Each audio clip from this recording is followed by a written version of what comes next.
Donc, je suis heureux de vous accueillir pour le dernier débat de l'année. Après, on se retrouvera l'année prochaine. Il y a du nouveau ce soir. Donc, c'est peut-être pas nécessaire à ce que je refasse le texte de d'habitude, tout le monde est au courant. Donc, ce soir, on va parler de quand est-il moral d'euthanasier un animal. Et pour ceci, du coup, je vais laisser Laurie nous présenter les différentes personnes qui sont invitées ce soir.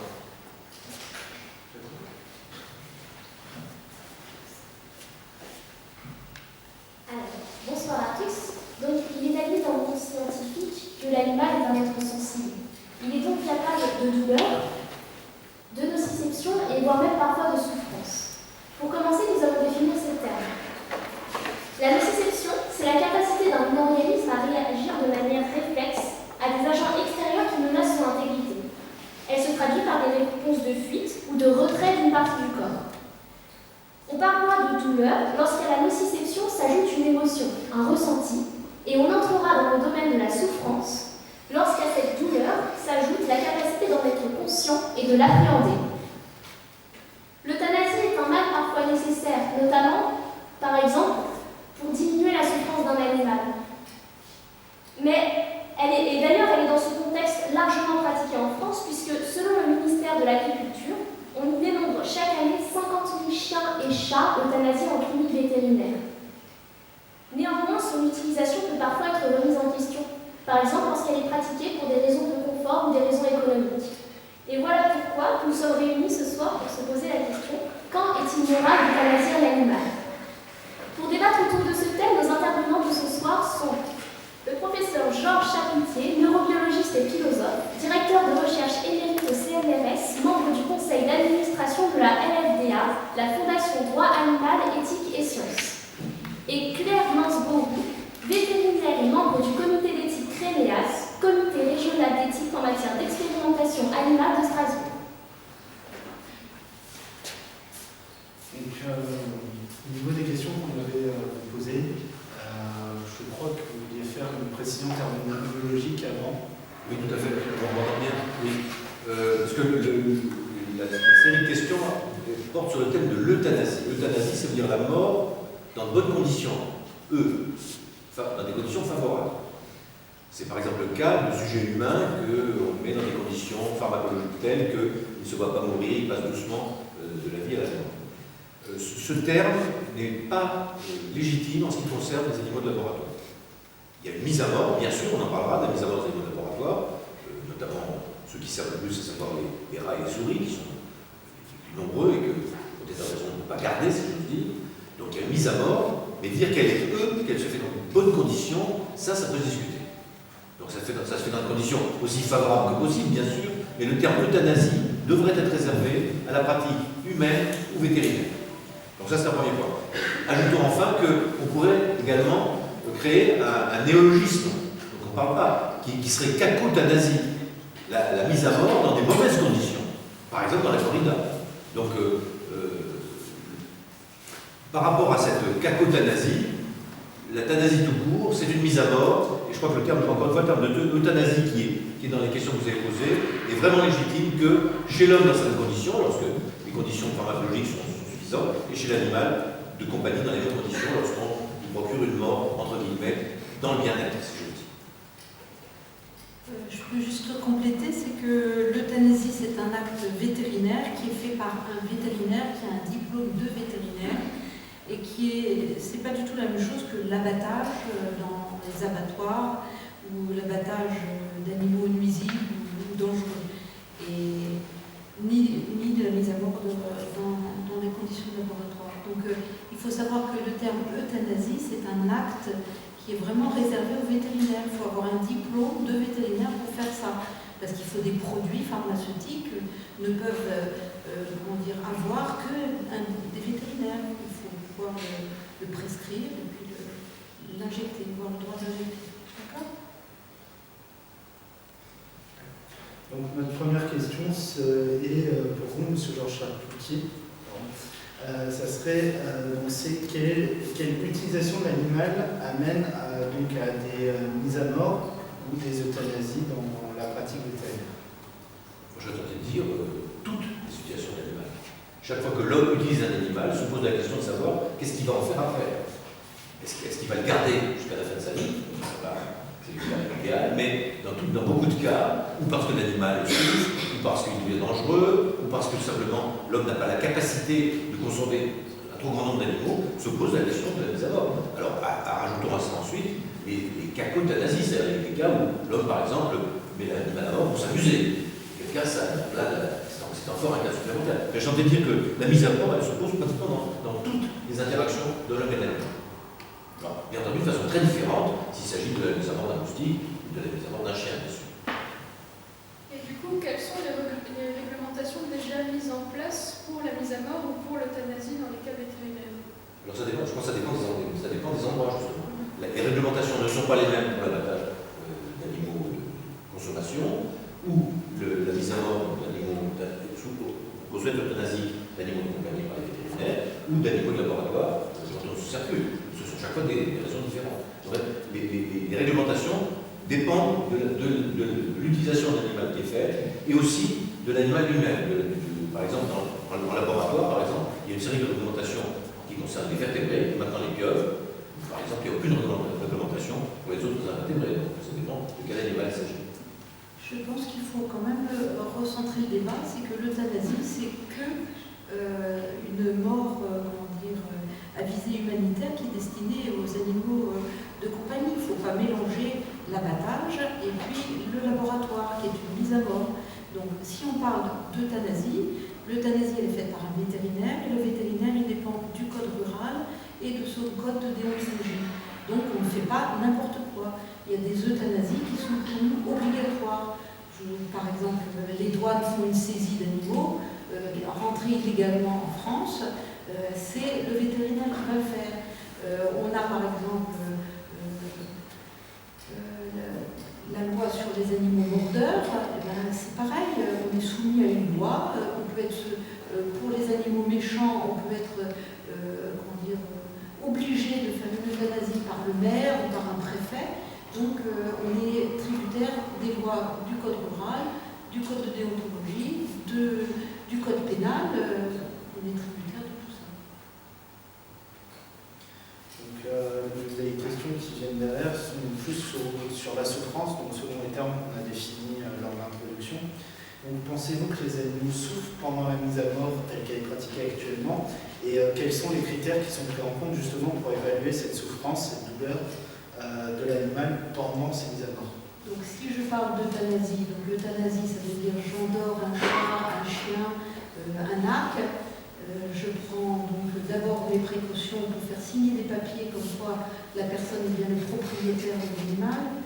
Ensuite, je lui fais reconnaître que son animal n'a ni mordi ni griffé personne depuis 15 jours à cause de la rage qui est une maladie mortelle chez l'homme, puisqu'on est à la frontière, hein, c'est l'animal qui nous permet de sauver les gens. Donc il faut d'abord qu'il me signe ces papiers-là. Une fois que les procédures, donc les papiers sont faits, après je parle aux gens et donc je leur explique comment ça va se passer. Donc, comment ça va se passer? Ça va se passer qu'on va faire une intraveineuse d'un produit qui est un barbiturique, qui est 6 fois dosé par rapport à la dose anesthésique. C'est-à-dire que si par exemple je ne pousse qu'un quart de la seringue, l'animal se réveillera. Hein, il ne va pas mourir parce que j'ai injecté 2 millilitres de produit, hein, s'il en faut 10. Donc c'est un surdosage d'une anesthésie. Donc qu'est-ce qui va se passer? C'est un barbiturique, donc c'est un hypnotique et un sédatif. Donc ça va endormir d'abord le cerveau, qui, une fois que le cerveau est endormi, va arrêter la respiration, parce que il déprime la respiration, et ensuite il va y avoir un arrêt cardiaque. Et ça se fait sous la seringue. Et donc ça dure 30 secondes, c'est très rapide. Donc ce que je fais, c'est si les gens souhaitent assister, ils prennent leurs animaux dans leurs bras, et on fait ça gentiment, en parlant. Il y a des fois des animaux qui sont sourds, et on les caresse, on fait tout pour que vraiment ça se passe bien. Et ensuite j'explique aux gens qu'il peut y avoir des réactions physiologiques après la mort. C'est-à-dire qu'après la mort, il peut y avoir des sursauts, il peut y avoir des vocalises, il peut y avoir des tremblements, mais l'animal il est déjà mort. Mais c'est après la mort, ce sont des réflexes. Voilà. Donc c'est comme ça que je conçois l'éthique de ma profession, c'est d'accompagner les gens, puis ça m'arrive de pleurer avec les gens. C'est pas bon de le dire. Parce qu'il y a des fois des situations qui sont dramatiques, des gens qui sont attachés leurs animaux. Voilà. En laboratoire, notamment dans les abattages, les situations sont tout à fait différentes, bien sûr. En laboratoire, l'essentiel des animaux, c'est des rats et des souris, en grande quantité. Et donc, il y a deux façons principales de les tuer. Il y a la rupture cervicale, ou du lapin si vous voulez, qui est probablement une mort très rapide, mais ça peut se faire quand il y a quelques souris ou quelques rats. Et dans la majorité des cas, comme il y en a beaucoup, la mise à mort se fait par anesthésie ou gaz carbonique. Ce sont dans les deux cas des morts très rapides, quelques secondes. Mais la question de savoir si l'animal souffre durant ces quelques secondes reste posée.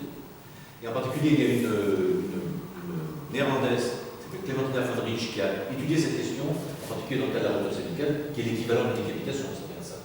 Et que combien de temps le cerveau reste conscient à partir de ce moment-là. Et son estimation, c'est qu'il y a un délai de 4 secondes où l'élément sauveur est à peu près normal. C'est la même question qui s'était posée à la Révolution, lors des décapitations. Vous savez, il y avait des réponses, des clignements d'yeux, etc., etc. Et on peut penser que la tête décapitée restait consciente au moins quelques secondes. Donc la réponse, oui, ce sont des morts les plus rapides possibles, mais personne ne peut jurer qu'il n'y a pas un petit délai de quelques secondes où se manifeste la souffrance.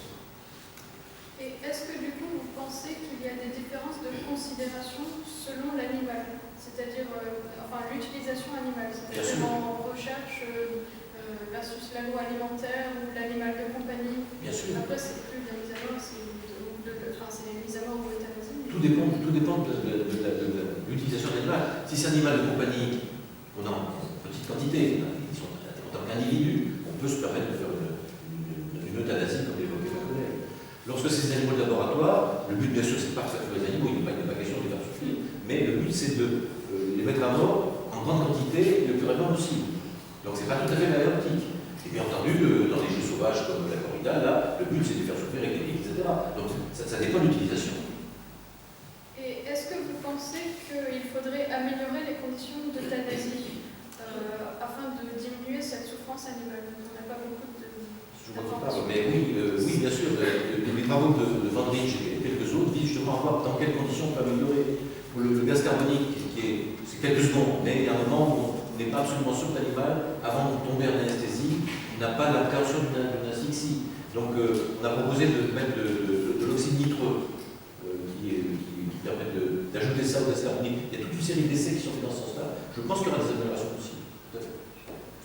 Au niveau des protocoles de recherche que je lis dans le cadre du CREMAS, là, on est très vigilant justement pour ces histoires de mise à mort. Et souvent, les chercheurs les endorment, les animaux sont sous anesthésie gazeuse, et donc ils font une augmentation du gaz, et les animaux s'endorment comme ça, ou alors ils font des injections de pentobarbital aussi. Donc on essaye de faire respecter le zéro souffrance au niveau de la mise à mort des animaux. On est 4 vétérinaires dans l'unité d'éthique, là, donc on travaille bien pour que ça soit fait correctement. On peut imaginer, c'est pas fait pour l'instant, mais que la loi impose dans quelque temps à ce que les rats et les souris soient sous pentobarbital dans tous les travaux. C'est pas exclu. Mais là, il faudrait vraiment que le législateur s'en mêle. Il y a beaucoup de protocoles, même ils font du pentobarbital avant de mettre à mort des animaux. Donc on fait vraiment, à Strasbourg en tous les cas, on est vraiment très vigilant pour ce genre de protocole. Et pour ce qui est des chiens et des chats, dans ma clientèle, donc en principe, quand c'est une euthanasie d'un animal que je connais bien, je connais son caractère et tout, je l'endors directement donc avec une pentobarbital qui est 6 fois dosée, donc le cœur s'arrête vraiment sous ma seringue. Mais des fois, j'ai des animaux qui sont anxieux, des fois, j'ai des animaux qui ont peur, et je trouve que la peur ou le stress, la souffrance, c'est pas bon. Et donc à ce moment-là, je les prémédique avant, c'est-à-dire que je leur fais un calmant. L'animal s'endort, s'assoupit dans les bras du propriétaire, et ensuite je fais la piqûre définitive pour arrêter le cœur. Et donc on essaye comme ça d'avoir une conduite éthique et donc de faire en sorte que l'animal ne se rende compte de rien. Et les propriétaires sont vraiment très contents de la façon dont c'est fait. J'ai jamais eu quelqu'un qui était furieux parce que ça s'était mal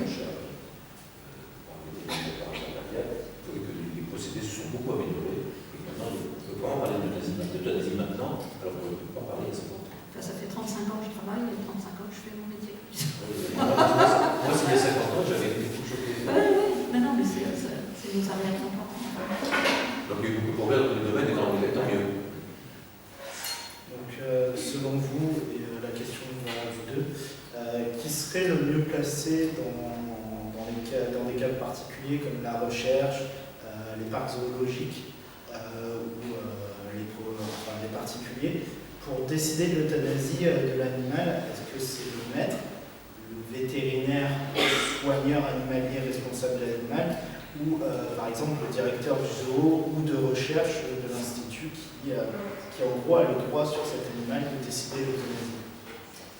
Pour ce qui est des labos, c'est clair, l'animal ne servant plus, sauf les cas rarissimes, de gros animaux, on peut réhabiliter, on en parlera tout à l'heure, sans doute, effectivement.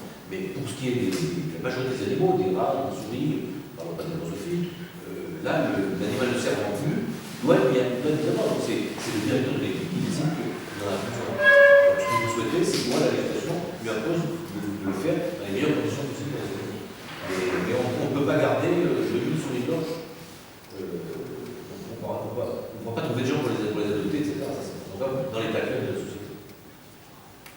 Donc pour moi, au niveau de l'euthanasie, c'est soit le propriétaire qui décide de l'euthanasier son animal, soit c'est une concertation à trois, entre guillemets, le chien, le propriétaire et puis moi, pour décider si par exemple il souffre de trop, que j'ai fait le traitement chimiothérapique, l'animal est au bout du rouleau, et ben, soit je peux faire de l'acharnement et donc le mettre sous morphine, soit je prends la décision, si les gens sont prêts, d'endormir l'animal.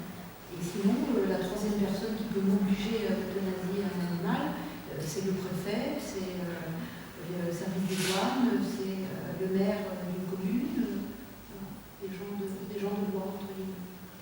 Remarquons que nous parlons ici de deux groupes d'animaux que nous connaissons bien sur cette spécialité, c'est les animaux de compagnie et les animaux de laboratoire. Il y a toute une autre dimension, les abattages pour l'alimentation, les jeux sauvages comme la chasse, il y a toute une sorte d'autres cas pour les animaux à mort. Oui, mais ça, c'est de l'abattage. Ça a été vu la semaine dernière, la semaine d'avant. Juste un rappel, on se limite à deux catégories très particulières. Par contre, pour les zoos, c'est dans sa zoologie, peut-être que la pour la gueule. Non, je travaille avec des amis qui dirigent les zoos, mais je crois que là, ce sont des animaux tellement précieux que je pense bien géré. C'est pas dans l'intérêt d'un zoo d'euthanasier des animaux. Donc s'ils sont euthanasiés, c'est qu'il y a des problèmes de tuberculose, c'est qu'il y a des problèmes de maladies graves. Il y a des gens de zoologie, des gens de zoologie aussi qui pensent ça aussi. Hein. Il y a des gens d'un sérieux, et puis il y a plein de petits parcs dont le directeur s'improvise, directeur de la zoologie, qui sont là pour faire du fric, je viens de dire, qui n'ont pas beaucoup de soucis pour les animaux. Alors, il faut bien distinguer les grands parcs, entre guillemets, sérieux, comme le zoo de Bâle, etc., et puis les petits parcs qui se promènent dans les... Souvent, les animaux ne font pas plus que la saison. En fait, l'exemple qui m'avait en tête, c'était celui du girafon au Danemark, qui a été euthanasié pour cause de consanguinité, pour des problèmes de consanguinité. Là, justement, la question, c'était vraiment la question de départ. Est-ce qu'on peut juger ça éthique ou non, moral ou non, dans le sens où l'animal en soi ne présentait pas de problème particulier de santé? Il était consanguin avec ses parents, c'est ça? Il était consanguin avec quoi? En fait, il n'apportait rien sur un plan génétique. On ne pouvait pas le donner à un autre zoo? Ça avait été proposé, hein, il y en a qui étaient prêts à le prendre, mais c'est en fait le zoo de Copenhague qui a refusé de le céder à l'autre. D'accord. Non, parce que le Mais c'est une spécialité réintroduire en hein, Afrique, c'est illusoire. Hein, le Danemark adore euthanasier ses animaux en public. Hein, c'est quelque chose qui... Ils l'ont fait d'ailleurs avec un lion récemment. Pas récemment, ouais. Donc ils ont une autre conception de la morale et de l'éthique. Pour eux, c'est plutôt formateur d'euthanasier un animal et de le dépecer en public et de donner des morceaux. Enfin, nous, personnellement, on n'est pas fiers d'euthanasier les animaux. Pour nous, c'est quand même des problèmes je dirais, graves. Il y a beaucoup de vétérinaires qui dépriment, hein, parce qu'à force d'euthanasier des animaux, au bout de 20 ans en profession, on a quand même des gros problèmes. C'est pas facile du tout d'euthanasier l'animal de quelqu'un et puis d'avoir de l'empathie pour la personne qui pleure, qui a un gros chagrin, et surtout quand c'est des jeunes, ils ont connu l'animal pendant toute leur enfance, et puis brutalement, il faut à 20 ans, perdre son animal. Et là, ça pose vraiment des gros chagrins, des grosses peines. Et nous, on est des hommes, donc on est sensibles à tout ça. Surtout, il y a quand même beaucoup d'empathie avec nos clients. Et est-ce que vous pensez que du coup l'économie peut l'emporter sur le bien-être animal? Je veux dire que dans la majorité des cas, hélas oui. On vit dans un système économique et l'économie prime pour beaucoup de choses. Très souvent, l'économie a le dernier mot. Il y a maintenant des efforts éthiques dans certains domaines, c'est très bien. Mais je serais tenté de dire que lorsqu'il y a un conflit très strict entre l'économique et l'éthique, c'est en général malheureusement l'économie qui prime. Je vais vous donner un exemple qui me vient à l'esprit, qui est un peu extrême. C'est les morceaux de cadavres de la fièvre afteuse. Une fièvre qui se rendait mal, ça se transmet uniquement dans les troupeaux. Et on vous dit, ah oui, mais on les a abattus parce que ça coûte moins cher de les abattre que de les vacciner. Donc voilà par exemple un exemple de l'économie triomphe. Mais on prend tout ça forcément entre les d'autres. Et en recherche scientifique, quand on dit qu'on ne peut pas garder les animaux au-delà de leur utilité scientifique, c'est aussi le fait que pour des raisons économiques, on ne va pas payer de retraite, si j'ose dire, à des animaux qui ont servi, on pourrait imaginer ça. Sur un parti humain qui ont payé une retraite, économiquement, c'est pas total. Je vais revenir sur la fièvre afteuse. La fièvre afteuse, c'est une maladie qui est très très contagieuse et c'est pas dans un but de se faire de l'argent. Quand on a des prises de sang qui sont positives, on délimite un ensemble de fermes plus un cercle de sécurité et on abat les animaux qui sont malades. Mais l'impératif économique, c'est que si on ne fait rien, c'est toutes les vaches de toute l'Europe qui seront mortes. Parce que c'est hyper contagieux. La question c'est, pourquoi est-ce qu'on est vacciné? Parce qu'il y a après on ne peut plus faire de dépistage. Entre les anticorps du vaccin et les anticorps de la maladie, on ne peut pas faire de dépistage. Et donc à ce moment-là, ça posera les mêmes problèmes. On va véhiculer des animaux qui sont fièvre afteuse positifs, alors qu'on pensera qu'ils sont vaccinés, mais en réalité, ils sont malades. Ils sont tous vaccinés après les jours. Je pose la question. Ouais, ça ne marche pas comme ça. Bon, pour ce qui est de l'économie, là dont vous parlez, et c'est pour ça que je fais ce master d'éthique animale, c'est pour me battre contre ces problèmes-là, c'est qu'en ce moment, il est prévu de faire des fermes de chiens. Et donc, qu'est-ce que c'est que des fermes de chiens? Eh bien, c'est 150, par exemple, cavaliers King Charles, qu'on va mettre à la reproduction à raison d'une portée tous les 6 mois pendant 3-4 ans, et ensuite on fait euthanasier les femelles reproductrices. Donc il va y avoir comme ça des problèmes de société qui vont se créer. Donc il va falloir que vous soyez, vous qui faites de l'éthique, vigilants et pas laisser des choses comme ça se faire. Parce que là, c'est de l'économie pure. Et le bien-être animal, il est relégué à zéro. Oui, c'était ce que je disais tout à l'heure, qu'il faut vraiment vous vous battiez pour que l'économie passe derrière la morale. Parce que pour l'instant, chaque fois qu'elle profite sur l'économie qui gagne. Et est-ce qu'on peut considérer que le but final de l'euthanasie est de diminuer les souffrances animales ou d'éviter des soins trop onéreux, justement, comme on peut le trouver chez l'homme avec l'acharnement thérapeutique? Si c'est l'euthanasie, ça doit être un peu. Oui, c'est.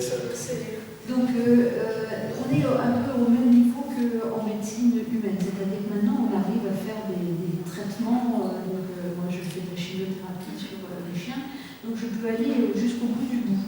Après, si les gens veulent garder leurs animaux, je peux les mettre sous morphine, leur faire des perfusions de kétamine, jusqu'à ce que la mort advienne. Après, il y a le côté déraisonnable des choses, donc après, je suis quand même pas pour la souffrance animale, donc avant d'en arriver à des stades ultimes, je propose l'euthanasie. Et souvent, quand je fais une euthanasie, c'est que je suis au bout de ce que la thérapeutique peut apporter. Mais j'ai des gens qui sont admirables, qui soignent un chien qui avait un sarcome de l'épaule, qui avait une tumeur grosse comme un ballon de handball, mais on l'a maintenu en vie avec des morphiniques et tout. Et le monsieur, il était très content parce que ça lui a permis de se préparer 3 mois, 4 mois après à pouvoir endormir son chien correctement. Donc quand les gens sont demandeurs, on fait des soins, je dirais, poussés comme en médecine. Et on garde l'euthanasie quand il n'y a plus rien à faire. Ou alors quand les gens disent « je ne veux pas le voir souffrir ». L'aspect économique, après, c'est une question d'arrangement financier avec les gens. Après, ils peuvent me payer 50 € par mois pendant 2 ans. Ça ne gêne pas trop. Et du coup, à quel moment réellement vous opposez l'euthanasie aux propriétaires? Est-ce que c'est quand il n'y a vraiment plus d'espoir ou c'est... C'est quand je ne veux pas que les animaux souffrent. Donc si j'ai plus de molécules qui ne font pas souffrir, si par exemple l'animal est résistant à la morphine, je ne vois pas quelle utilité ça me présente de le voir hurler. Par contre, il y a des pathologies pour lesquelles je suis obligée de l'euthanasier. Par exemple, un berger allemand qui est paralysé, il est tout à fait conscient dans sa tête, il est heureux de me voir, il mange, il boit, il fait tout. Mais le problème, c'est qu'il est paralysé, qu'un berger allemand, le propriétaire ne peut pas le porter, le mettre dans un petit chariot, etc. Donc des fois, je suis obligée de faire des euthanasies parce que le long séjour pour chien n'existe pas. Et pour vous, Georges Charpentier, dans quel cas la mise à mort du coup, est-elle envisagée dans la recherche? Actuellement, dans la majorité des cas, sur les rongeurs, c'est quand l'animal est plus utile pour la recherche. Alors il y a quelques cas d'habilitation, bien sûr, il y a des gens qui adoptent des rats à petite dose, mais ça ne peut pas absorber l'ensemble des il y a des animaux sont mis à mort quand ils sont utilisés, sauf cas de l'utilisation pour quelque chose d'autre. Alors, dans la parenthèse, je vous signale qu'il y a des cas, moi j'ai une période de général chez moi, à petite dose évidemment, on leur donne. Et puis, je vous ai quand même signaler un cas de réutilisation d'animal que j'ai refusé, du Benetton. La souris, je me souviens mieux, c'est un animal qui est produit par l'évolution comme proie. Il naissent énormément parce que, malheureusement, leur finalité évolutive, c'est de servir essentiellement de bouffe aux éperviers, aux serpents, etc. On m'a proposé, quand j'avais fini avec mes souris, de les envoyer consommer par des serpents. J'ai refusé. J'ai peut-être eu tort, hein. Dans un sens évolutif, après tout, la souris, etc. Pour des raisons morales, j'ai refusé. Donc là, je laisse juger si j'ai raison. Donc, il faut dire qu'en recherche, il y a quand même des souris qui sont mutées. Donc elles sont pas viables, elles ont souvent... Elles sont pas viables à l'extérieur. Voilà, elles sont mutées pour certaines maladies, diabète, cancérologie. Même les souris blanches, il y a eu un cas célèbre, vous savez, il y a des militants qui ont libéré sur le des animaux du laboratoire. Il y a eu un cas célèbre, je crois que c'était en Asie centrale, il y a des militants qui ont libéré des souris blanches comme ça dans la nature. Alors ça a été à Saint-Barthélemy, les chiens du coin se sont donnés à plein choix, ça a été un massacre. Niveau, alors là ça va plus être au vétérinaire qu'on va s'adresser. Au côté vétérinaire. Donc avez-vous déjà refusé l'euthanasie demandée par des maîtres? Pourquoi? Et pourquoi? Alors, donc, une fois, ça m'est arrivé tout au début de ma clientèle, j'ai un monsieur qui est venu un samedi matin avec un chien qui était jeune et qui frétillait de la queue et il me dit je pars en vacances, il faut que l'euthanasie. Je dis ça je fais pas, je dis. Et puis je me suis fâchée, puis je l'ai renvoyé. Et puis c'était un samedi matin, donc comme j'étais de garde l'après-midi, j'ai des pompiers qui m'ont téléphoné vers 4 h de l'après-midi en me disant qu'il y avait un chien qui avait été jeté d'une fenêtre de la voiture et qui était polytraumatisé. Et donc j'ai été obligée de l'endormir. Et c'était mon chien. Donc je me suis dit, Claire, t'es idiote, t'aurais dû soit le faire, soit lui faire signer un papier d'abandon pour faire adopter l'animal à quelqu'un d'autre. Donc ça a été un refus. Et puis pour une autre dame qui avait un cancer de l'estomac et qui venait me faire euthanasier, ça fait qu'elle de 10 ans, parce que son mari était décédé et elle savait qu'elle allait mourir dans les quelques mois qui suivaient, donc elle m'a demandé d'endormir gentiment sa chienne. Et puis donc je lui ai fait signer les papiers, je me suis dit, bon c'est vrai, elle va mourir, la chienne elle a 10, 11 ans et tout. Et puis quand j'ai voulu faire la piqûre, parce que la dame était partie, parce qu'elle ne voulait pas voir, j'ai eu la chienne qui frétillait de la queue et tout, je lui ai dit, l'infirmière m'a dit, mais non, vous ne pouvez pas le faire. J'ai dit, non, je ne peux pas le faire. Et donc la chienne, elle a fini dans ma maison. Mais je ne peux pas faire ça tout le temps. Parce que j'ai déjà 5-6 chiens à la maison, un chat, des oiseaux et tout. Je ne peux pas faire ça tout le temps. Donc c'est vrai que des fois, on refuse de faire des choses parce que notre cœur dit qu'il ne faut pas le faire. On ne peut pas toujours prendre des animaux chez nous. Cette fois-ci, on va s'intéresser au côté plus recherche. Et est-ce que vous avez déjà été contre le fait que des animaux soient soit mise à mort dans les conditions de recherche. Oui, alors ce dont on a un peu soigné tout à l'heure, lorsqu'il y a une possibilité de réhabilitation possible. Si quelqu'un sympathique dit je pense pas normal. Mis à part ce cas, je ne vois pas beaucoup de cas où c'est possible. Ça pose le problème de la réalisation d'un niveau de laboratoire qui, encore une fois, qui est faisable et qui doit être beaucoup encouragé pour tout ce qui est des gros animaux. J'entends, il y en a beaucoup dans les labos, bien plus un des chats et des chiens, et puis notamment des chèvres, des dons, etc., etc. Pour les petits animaux, c'est très difficile. Quelle situation avez-vous rencontré le plus souvent? L'euthanasie abusive ou voulue par un maître, ou au contraire le refus de l'euthanasie par le maître lorsque vous lui proposez? Le refus par le maître, souvent ce sont les gens qui sont demandeurs, parce qu'ils voient bien que leur animal souffre, ou alors qu'il est dans un état végétatif, puisque maintenant on arrive à soigner les animaux. J'arrive à avoir des chats qui ont 25 ans, j'arrive à avoir des chiens qui ont 17 ans. Ou un chat qui a 25 ans, il a du mal pour marcher, il ne voit plus bien, il n'entend plus. Donc il y a un moment où c'est plus une vie de chat. Un chat c'est quand même fait pour jouer, pour sauter, s'il se traîne pour aller à sa gamelle, et des fois on est obligé de prendre des décisions, mais ça souvent ce sont des gens qui nous demandent. Un chien qui fait pipi 3 fois par jour dans la maison, les gens les supportent un petit peu, beaucoup, et puis pas du tout. C'est une discussion, je dirais, à 3. L'animal, le propriétaire, et puis nous, et puis on argumente. Et puis si les gens ne sont pas mûrs, on essaye de faire médicalement qu'on puisse aller dans attendre un petit peu, mais dans des bonnes conditions.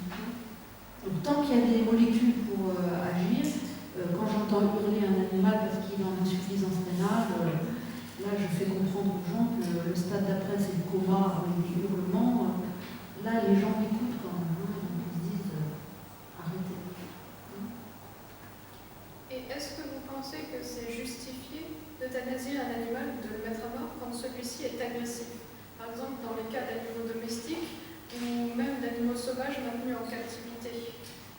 Donc moi je suis évaluatrice pour les chiens agressifs, enfin pour les chiens de catégorie, donc j'évalue, donc au niveau comportemental j'arrive quand même à bien cerner si un animal est potentiellement dangereux ou pas.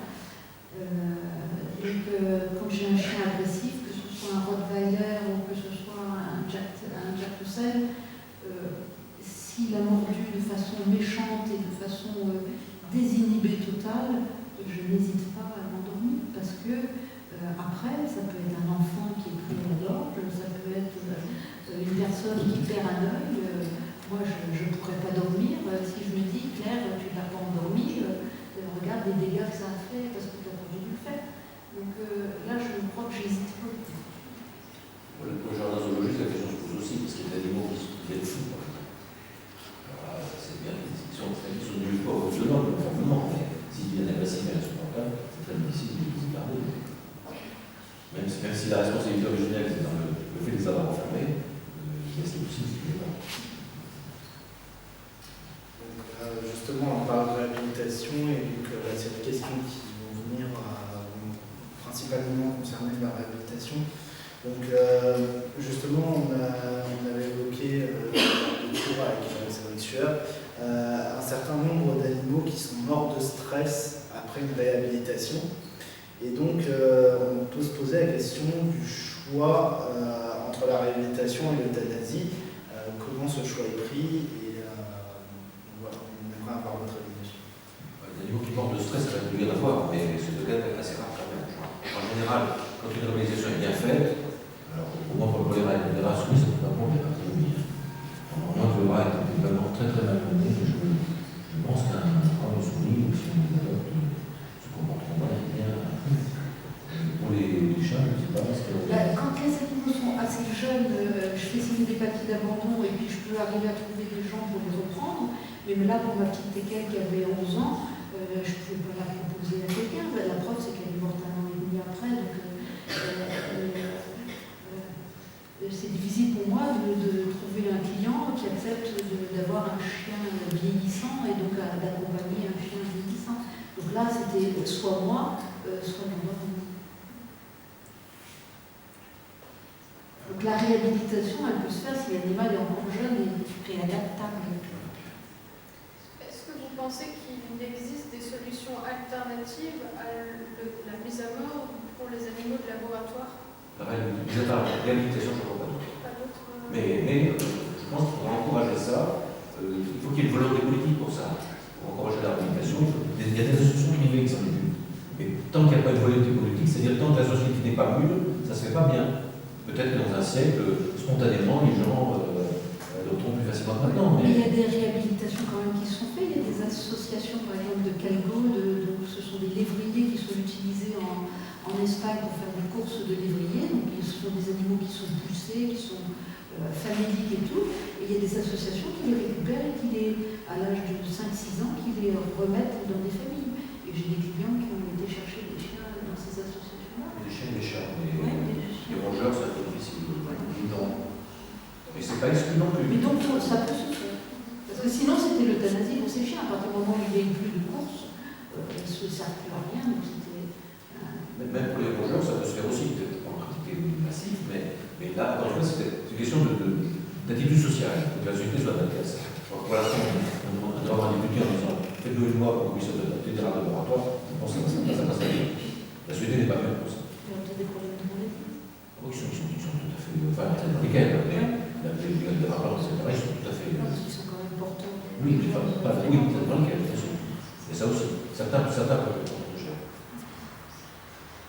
Donc, notre dernière question, avant de laisser la parole au public, ça serait selon vous, est-ce que la pratique de l'euthanasie et de la mise à mort dans tous les milieux dont on a parlé jusqu'à présent doit être mieux réglementée ou est-ce que les réglementations en cours en présence sont suffisantes? Je pense qu'on peut dire qu'elle sera mieux réglementée que l'avenir parce que le monde évolue et j'espère dans un sens éthique et donc déjà par rapport à il y a 50 ans, quand j'étais dans mon laboratoire, quand je parlais du respect de l'animal il y a 50 ans, tout le monde rigolait. En disant c'est de la sensiblerie.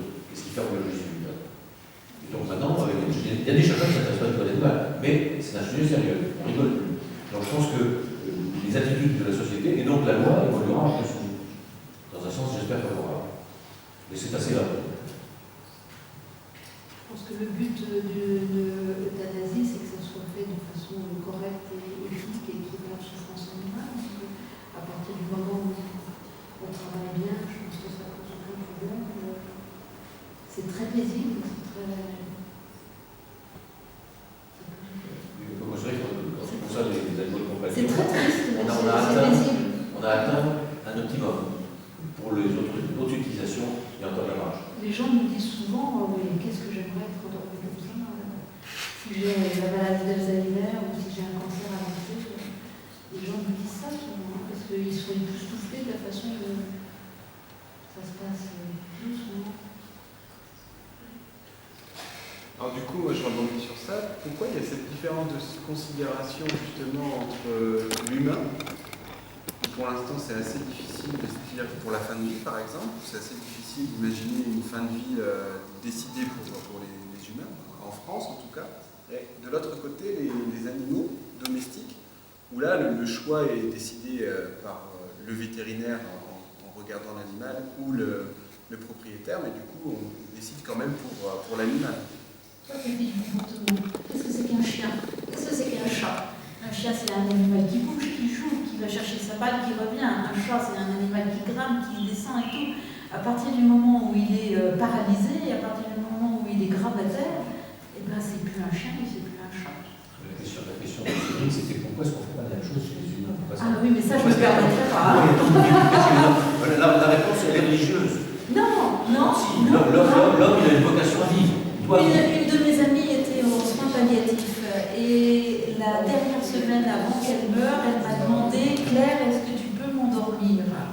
Elle savait que j'avais tous les produits pour le faire et donc elle voulait que je le fasse. Et je lui ai dit « Non, je ne le ferai pas parce que je t'aime et que je veux que tu restes le plus longtemps possible avec moi et je t'accompagnerai jusqu'au bout. » Et c'est ce que j'ai fait. Et elle a été en soins palliatifs, on l'a traité sa douleur, elle s'est endormie gentiment et j'étais là jusqu'à la fin.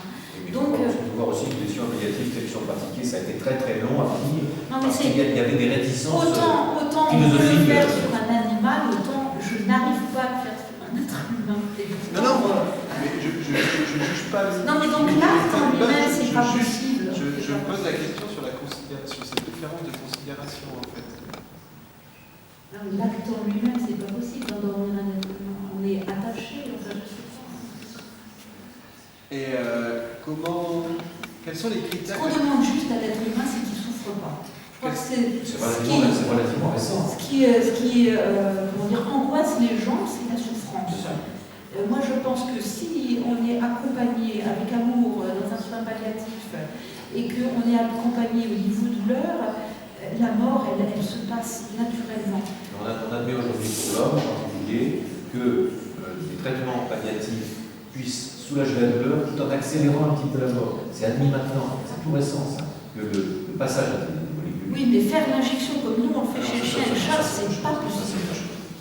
C'est pas possible. Mais Je comprends pas qu'un médecin puisse le faire. la limite de ce qui est acceptable, une souffrance chez l'homme, ça c'est un problème très délicat qui a été très long à mûrir.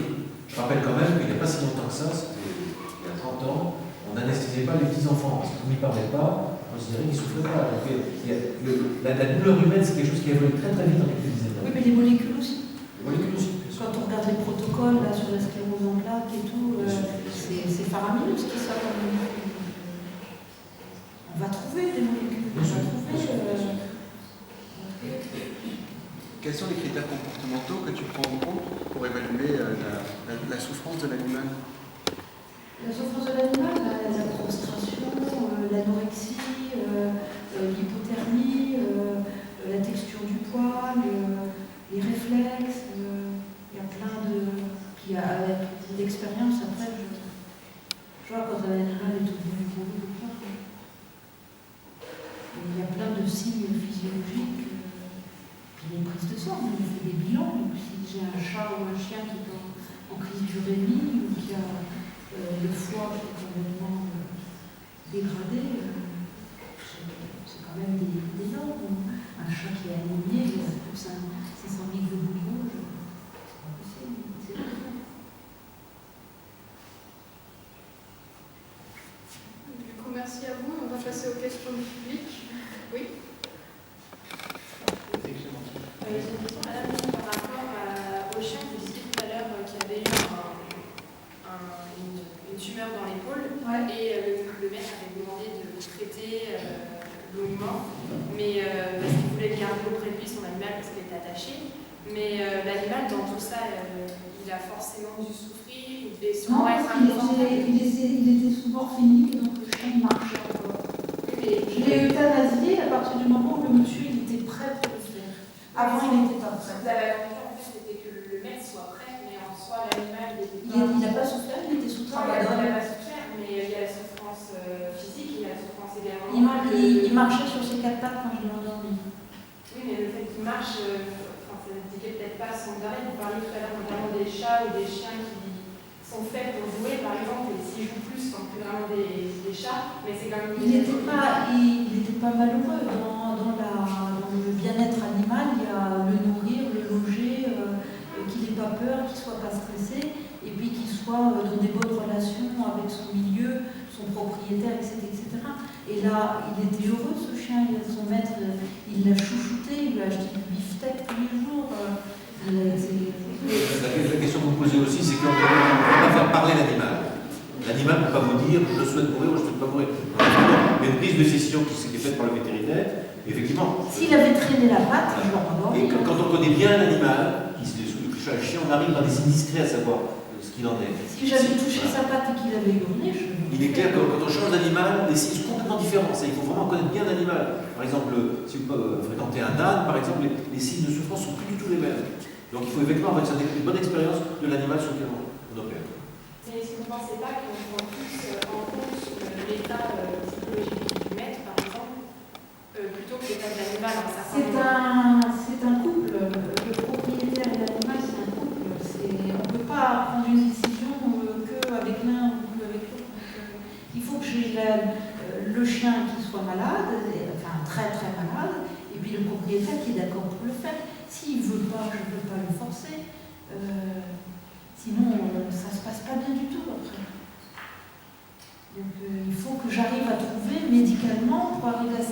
traiter l'animal pour que le propriétaire se rende compte que vraiment ça ne va pas bien. Et à ce moment-là, j'arrive à lui dire, bon bah, vous avez vu, il faut arrêter maintenant. Et là, souvent les gens comprennent, ils le font. Je peux vous mettre une question parce que là, pour le chat et le chien, vous avez des animaux, vous êtes fini.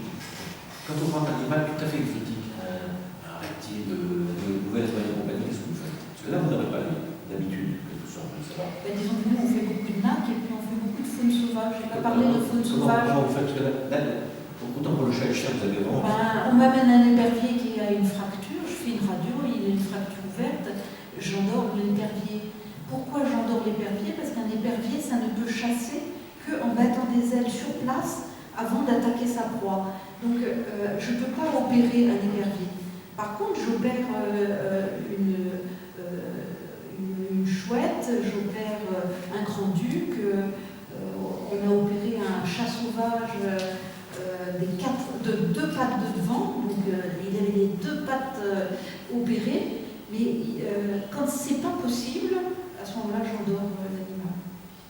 Donc pour tout ce qui est hibou, si on leur donne un poussin et qu'ils ne mangent pas le poussin pendant 2-3 jours, j'endors l'animal, je ne vais pas faire d'acharnement. Si je ne peux pas le réintroduire après dans la nature, il ne faut pas qu'il s'imprègne trop à l'animal, il faut qu'il soit rapidement remis dans la nature. Est-ce que vous avez des cas où vous avez eu l'impression que c'est des cas où les animaux se laissent dépérir en fait? Que ce soit. Est-ce que vous connaissez des cas? Parce que ça peut être des cas domestiques, des cas, je ne sais pas, dans la recherche, mais des cas d'animaux sauvages.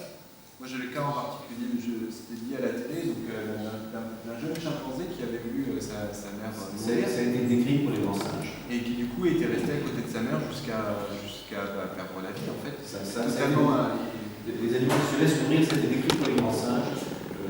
Ailleurs, en tout cas les rats, les souris, je n'ai pas d'exemple. Sauf c'est mourir pour des raisons physiologiques, métaboliques, ça c'est autre chose. Mais psychologique, je n'ai pas d'exemple à donner chez vous. Il m'arrive que les gens me ramènent des fans, des petites biches qui ont été heurtées par une voiture mais qui ne sont pas très blessées. Et là, je n'arrive pas à les garder en captivité. Elles se tapent la tête contre les murs et elles se suicident. Donc là, pour le gibier, j'arrive vraiment pas à les sortir de fait. Donc, là, je suis vraiment, il y a vraiment des problèmes de captivité qui sont insupportables pour eux. Après, les dépressions, j'ai des gens qui ont plusieurs animaux. Quand il y en a un qui décède, l'animal déprime, ben, on a des antidépresseurs. Hein. Donc, je mets les animaux sous antidépresseurs, je ne gêne pas. Et puis, un mois après, ils ont repris leur place. Ils ont même pris des fois une meilleure place, parce que l'autre n'est plus là pour au niveau dominance pour le dominer. Donc, des fois, ça se passe. Les chiens, ou des chats qui sont très attachés à un demi-frère. Des fois, quand il y a plusieurs chats dans une famille, des choses. J'ai connu des gens qui avaient 2 gerbilles et quand la plus âgée est morte, la deuxième s'est laissée dépérir. Oui, mais souvent, les gens, les animaux qui vivent en groupe, on leur conseille de reprendre tout de suite l'animal. C'est pareil, au départ, il y avait des gens qui venaient avec des chiens de prairie. Les chiens de prairie, c'est des animaux qui vivent que en groupe, des animaux sociaux. Donc on avait des gros problèmes d'agressivité avec les chiens de prairie. Maintenant, c'est interdit, parce qu'ils ont enfin compris que on ne peut pas les prendre en captivité. Mais il faut respecter la biologie de l'espèce qu'on a. D'autres questions?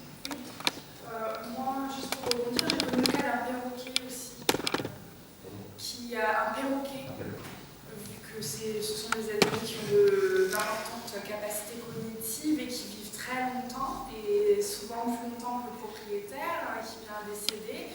Et le grand Tara qu'il avait, la rouge, le classique, s'est laissé dépérir et s'est déplumé et laissé cette C'est dommage parce qu'on leur donne des antidépresseurs.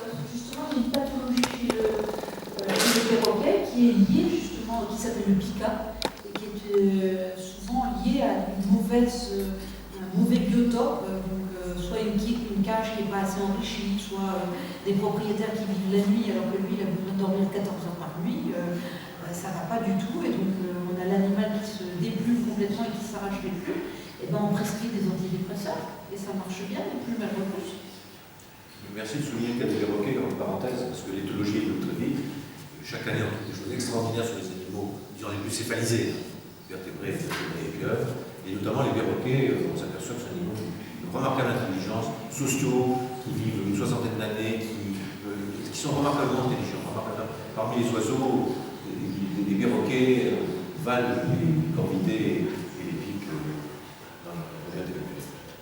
J'avais juste une question. Je me demandais combien ça coûtait Une constellation? Non, une euthanasie. Une euthanasie, oula. Oui, Oui, un NAC, ça doit coûter, je sais pas, 25 €. Et puis pour un chat, ça doit être 40 €. Et pour un chien, ça doit être autour de, je sais pas, 70 € peut-être. C'est en fonction de la taille de l'animal. Du produit, ouais, la taille en fonction du produit. D'autres questions? Il y a aussi quelque chose dont on n'a pas parlé quand on fait l'euthanasie, il faut prévoir l'après-euthanasie. On ne peut pas mettre les animaux n'importe où, donc il y a des services d'incinération. Et donc les gens peuvent récupérer les cendres. On a des incinérations individuelles où les gens peuvent récupérer les cendres de leur animal. Donc, soit pour les enterrer, soit pour les mettre sur la cheminée. Mais pas l'animal entier. Si, l'animal entier. Les cendres. Les cendres de l'animal entier. Mais pas l'animal comme on dit. Les cendres, c'est des cendres. Oui, d'accord. On peut imaginer que dans les cimetières pour animaux, par exemple, est-ce qu'on a que des cendres ou est-ce qu'on a des éléphants aussi? Non, mais il n'y en a pas beaucoup, les cimetières. Il y a des ça. Madame, vous avez parlé tout à l'heure d'euthanasie chez des animaux méchants ou dangereux. Ouais. Je voulais savoir quels étaient vos critères pour juger de la dangerosité d'un animal. Je fais une évaluation d'un Rottweiler, et puis je m'approche de lui, il me déchire la main, et ça pisse le sang. Ma propriétaire, il a fait ni une ni deux, il m'a dit, vous l'endormez. J'ai dit, je crois que oui. Mais j'ai quand même attendu les 15 jours parce que je suis obligée, quand un animal mort, Non, mais sans parler d'un cas extrême comme celui-là, est-ce que vous avez dit à d'autres critères de quoi, d'agressivité? Non, de juger, oui, de juger la personne. Oui, il y a quand même beaucoup de critères. Un animal qui n'a pas d'inhibition à la morsure, on approche la main et il veut mordre, c'est un critère d'agressivité. Un chien qui ne me laisse même pas passer, c'est un chien qui me pose des problèmes. Un chien qui a très peur, je fais un pas en avant, il fait 2 pas en arrière et puis il hérisse le poil, c'est un chien qui est potentiellement dangereux par peur. Donc ça, l'agressivité, il y a plusieurs... c'est assez rapide de voir si un chien est agressif ou pas. Pour un être humain, on irait voir un psy. On trouverait des excuses, on essaierait de comprendre son enfance malheureuse, ses antécédents. Mais Finalement, l'animal, à partir du moment où il nous ennuie, où il pose problème, effectivement, c'est une le solution. problème de l'agressivité, c'est que c'est souvent des problèmes d'éducation. Ah, tout à fait. Donc tous les problèmes de... Et c'est l'animal qui paye, en fait. Voilà. Non, mais ce qu'il faudrait, c'est que tout le monde... C'est un peu comme à l'école, il faudrait une formation pour être parent, pour pouvoir s'occuper correctement de ses enfants. Hein. Parce que moi, quand j'ai eu des enfants, je ne savais pas du tout comment il fallait s'en occuper. Donc pour un chien, je pense que c'est pareil, il faudrait des cours d'éducation comportementale. Parce que les problèmes de désinhibition, donc ça veut dire un chien qui fait n'importe quoi, ben, c'est dans les 2 premiers mois de la vie. S'il avait été élevé correctement par sa maman chien, eh ben, il aurait déjà moins eu de problème. S'il n'avait pas dormi dans le lit du propriétaire, il aurait encore moins de problème. Donc, voilà. Mais par contre, ça arrive qu'il y ait des chiens fous, hein. Des chiens qui, du jour au lendemain, passent du blanc au noir. Hein. Donc, Mais donc, dans la plupart des cas, vous ne cherchez pas à savoir si ces animaux-là pourraient être rattrapés par un éducateur professionnel. La désinhibition, la peur et l'agressivité, c'est vraiment très difficile. Parce qu'au début, j'ai fait des formations en comportement et donc j'ai beaucoup traité avec du dipéperon, des molécules vraiment pour essayer de remettre le chien dans le bon chemin. C'est-à-dire que moi, je traitais médicalement le chien, mais je l'envoyais avec un maître chien, donc un éducateur canin, qui faisait ensuite l'éducation, c'est-à-dire qu'il reprogrammait le chien. Mais j'ai pas eu beaucoup de bons résultats. Et quand les gens se font mordre 1 ou 2 fois après, ils ne veulent plus le garder. Et je ne veux pas, moi, le replacer avec quelqu'un d'autre dans ce contexte-là. Parce que je me dis que si j'avais un accident plus grave, pour un petit enfant et tout, je m'en voudrais toute ma vie d'avoir replacé un chien comme ça.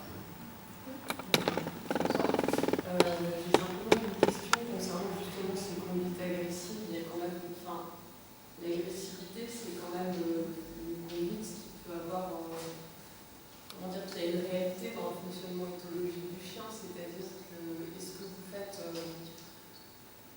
la différence dans vos choix d'euthanasie entre un animal qui effectivement a une conduite inadaptée parce qu'il n'a pas eu l'émission de la morsure, etc., et un chien ou un chat qui a une conduite en fait adéquate en ayant une conduite agressive. Par exemple, on s'instructive à la Ouais, c'est ce que je disais. Un Rottweiler où le petit enfant s'amusait qu'une pointe de compas a mis piquer l'oreille, je comprends tout à fait que le Rottweiler est vendu. Et donc à ce moment-là, je n'utilise pas le chien. Je gronde les parents pour qu'ils éduquent leur enfant d'arrêter d'embêter le chien. Parce qu'après, il y a quand même un certain nombre de conduites agressives chez les animaux qui sont vues parfois. Et ça, je suis tout à fait d'accord avec vous. De toute façon, quand on fait une inspection animal mordeur, on demande les circonstances de l'accident. Comment ça s'est passé? À quel moment? Est-ce que vous étiez là? Est-ce que vous n'étiez pas là? Et tout. Il y a toute une petite enquête, justement pour savoir si ça peut se renouveler ou pas. Et il y a des fois des chiens qui ont des conduites un peu sous polais, mais qui, une fois qu'on a dit qu'il fallait refaire de l'éducation, ils rentrent dans les clous et après il n'y a plus jamais eu de problème. Donc, c'est vrai que ça m'inquiète un peu quand je vous entends dire un chien qui fait 2 pas en arrière et qui hérisse le poil. Certes, c'est un chien agressif, il a une conduite potentiellement agressif. Il a une conduite agressive, mais c'est une conduite qui est. Mais j'ai pas dit que je l'euthanasiais, hein. J'ai pas dit que je l'euthanasiais. C'est une conduite qui, sur le plan éthologique, se justifie quand même, je pense. La peur, non. Ça veut dire qu'il y a eu des problèmes au niveau de son enfance. La conduite agressive consécutive à la peur. Ça veut dire qu'il y a eu des problèmes au niveau de, soit ça peut être un chien qui a été battu, ça peut être un chien qui n'a pas eu au niveau enfance, comment dire, des règles de vie, comment dire, au niveau éducation et tout, et qui fait que après il est agressif mais parfois. Donc tout dépend du chien. Si c'est pas dangereux, je n'en ai pas. De toute façon, dans cette loi de chien méchant, nous en tant que vétérinaires, on a été contre cette loi. Parce que j'ai des fois des caniches qui sont beaucoup plus dangereux qu'un Rottweiler, on a dit qu'il frétillait de la queue. Hein. Des animaux, comment dire, que j'évalue, je sais pas, j'en ai peut-être 1 sur 20 qui est agressif, qui est classé en 2, 3 ou 4. Et la plupart des animaux que je vois, Rottweiler, American Staff, ils sont tous classés en 1. Donc ça veut bien dire que cette loi n'est pas bien faite non plus. Du coup, j'avais plutôt 2 questions.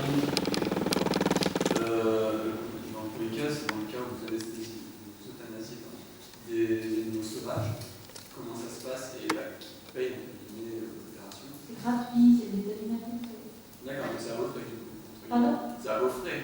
Ah oui, mais parce que j'aime la nature. Et du coup, par rapport aux familles qui ont des animaux domestiques, qui vous l'amènent, où vous pronostiquez plutôt de l'endormi, et que les parents, la famille refuse parce qu'ils ont pas envie de payer, soit. Ben là, je ne peux pas travailler gratuitement, sinon je ne peux plus moi. Je Parce comprends que j'ai une bien entreprise, comment ça j'ai se du passe. personnel et tout. Hein. Et par rapport à la famille qui refuse d'euthanasier l'animal, donc laisse en souffrance, est-ce qu'il y a des recours par rapport avec des associations? Comment ça se passe? S'il l'abandonne depuis qu'il devient sauvage et ça devient un coffret, s'il se blesse, ça se passe comment? Donc, un exemple. Un animal. Par exemple, une famille qui a un chat, c'est ça? Une famille qui a un chat, c'est ça? C'est plus un chien. Bon, une famille qui a un chien, qu'est-ce qu'il a le chien? Qui ne peut plus marcher, entre guillemets. Il est paralysé? Voilà. Ouais. Les parents, la famille, les familles l'abandonnent. Ouais. Il l'abandonne où? Chez vous. Et il l'abandonne, je ne sais pas, au bord de la route. Ouais. Donc il va être ramassé par la fourrière.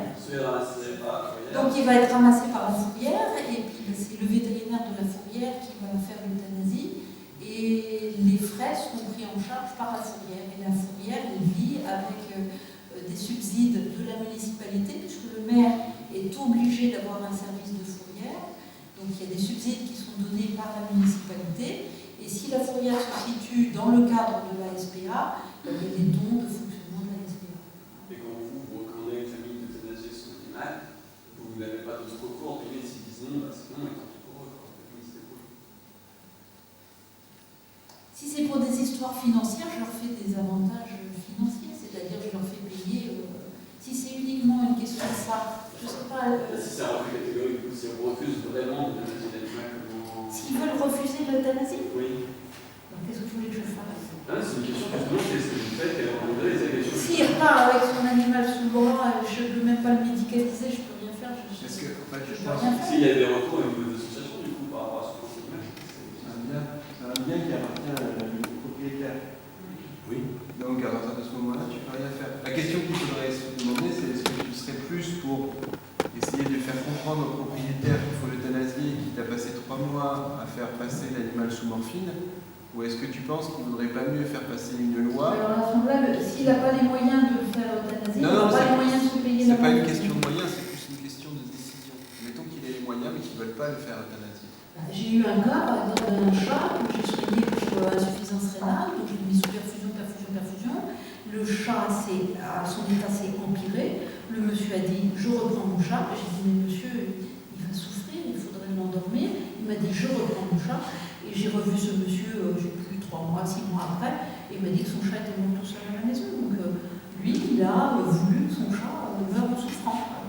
Est-ce que tu Qu'est-ce penses que pas je peux faire dans ces conditions-là, qui serait une souffrance extrême pour l'animal, il ne faudrait pas que le vétérinaire ait en fait le dernier recours finalement, ou la dernière décision? Je ne peux pas forcer quelqu'un à faire une euthanasie s'il ne veut pas. Il faut changer le statut de l'animal aussi. Non, mais justement, changer le statut de l'animal, changer Ça la fait loi. longtemps qu'on se bat pour ça. Changer la loi. Non, mais ma question, c'est est-ce que tu penses qu'il ne faudrait pas changer la loi pour que le vétérinaire ait finalement le dernier mot sur l'euthanasie, ou est-ce que tu ne laisserais pas plus, comme c'est le cas maintenant, la décision au propriétaire? Qu'est-ce que tu en penses? Moi, je ne peux pas forcer quelqu'un à faire quelque chose qui me plaît. On vit dans un pays de liberté, et donc Mais la liberté jusqu'à quel point de la souffrance? Jusqu'à partir du moment où elle ne nuit pas à l'autre, mais l'animal, il appartient au propriétaire. L'animal reste un bien pour l'instant. Donc si on change le statut, on peut imaginer le changer, mais ça sera un bouleversement légal, ça viendra peut-être. Déjà, une première chose qu'on pourrait faire, ça c'est déjà immatriculer les chiens et les chats, comme ça se fait dans certains pays comme la Suisse. C'est obligatoire là. Parce que Les chats? Oui, c'est obligatoire depuis longtemps, mais les gens ne le font pas. Et je ne peux pas forcer les gens à pucer leurs animaux s'ils ne veulent pas les pucer. Et pourtant, au niveau acte, ça fait pas mal. Déjà, on arriverait à ça, on aurait déjà une cartographie des animaux, et ça rendrait les jeunes propriétaires peut-être un peu plus responsables déjà. Donc ça, c'est un premier temps pour envisager, ça ne répond pas à la question posée, la question de l'animal en tant que bien. Ça, on peut imaginer des choses différentes, mais alors c'est un bouleversement de la loi. Et c'est pas ça. Je ne suis pas sûr que les juristes tellement réfléchissent à cette question. Est-ce qu'on peut supprimer cette... Je ne veux pas faire un tour de droit, j'ai déjà sauvé quelques détaillants ce matin avec ça. En revanche, l'animal n'est plus juridiquement un bien dans le code civil, puisque l'article 515-16, désolé, mais on va faire un tour de droit, dit que les animaux sont des êtres vivants de bonne sensibilité, sauf loi qui les protège, ils sont soumis au régime. Soumis, oui, très bien. Ça revient un petit peu à la même chose.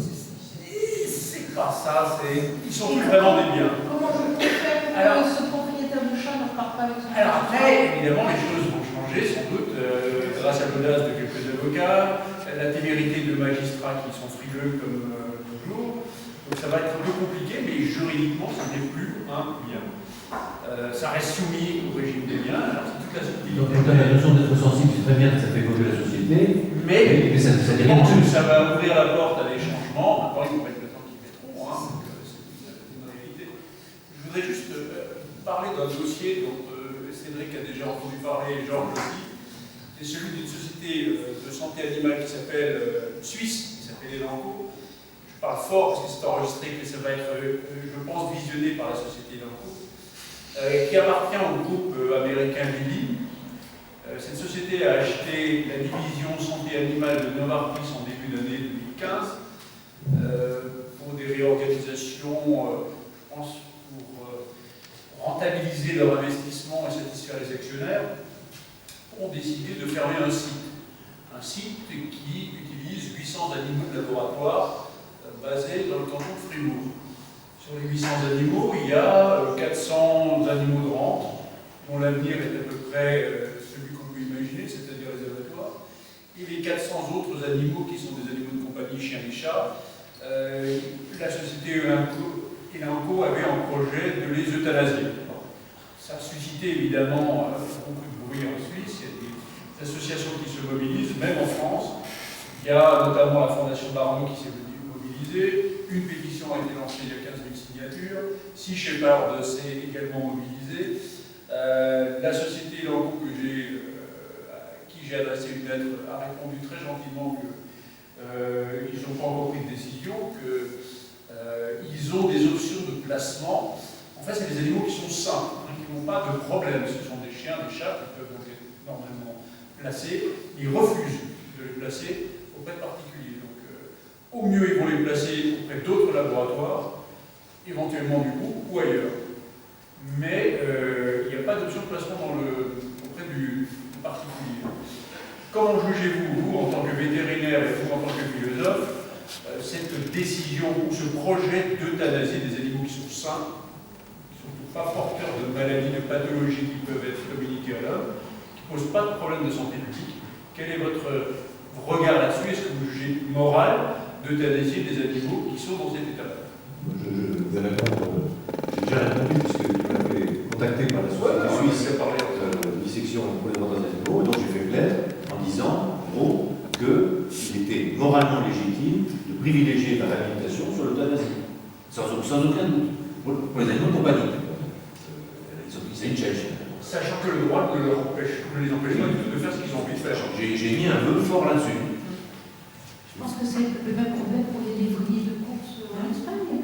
À partir du moment où on dit on les prend tous et on les fait adopter en France par des associations et tout, ça ne pose pas de problème. Mais s'il n'y a pas d'association pour les prendre, ils sont euthanasiés. Mais là, en l'occurrence, il y aurait plein de gens qui voudraient les prendre.